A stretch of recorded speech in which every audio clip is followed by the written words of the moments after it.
рековме дека ќе одиме со повисоки цени. Значи, кардиналот ова година 30 денари, има и 35 денари, има и 28, има и 25 денари. Меѓутоа, во просек, кардиналот ова година се движи околу 30 денари. Една од највисоките цени. Ама и другите сорти ли се добри? Исто и другите сорти. Почна, еве, старешинскиот, почна Мишелот, старешинскиот го откупуваме 30 денари, 35 денари, Мишелот 30 денари. Значи, оваа година одиме исклучиво цени формирање према квалитет.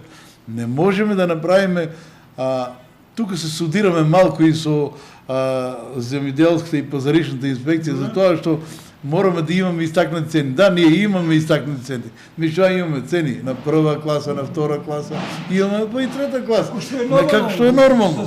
Меѓутоа сите производители сега за сега се максимално задоволни, мислам. Гледам дека доаѓаат на овие пунктови овде и луѓето се задоволни.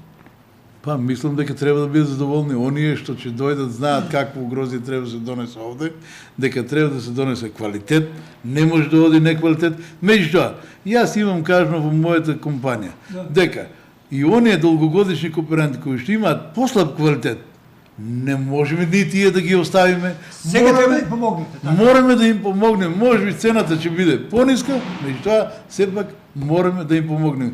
Меѓутоа и тие треба да излегуваат фер и поштени, а и се така и фер и поштени, да кажат, нашиот квалитет е малце по ситно грозде или поразо, може ли ова да го сместиме?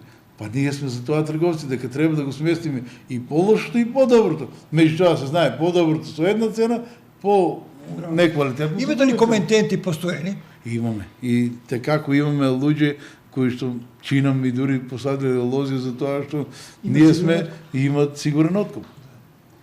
И ова е традиција од долги години.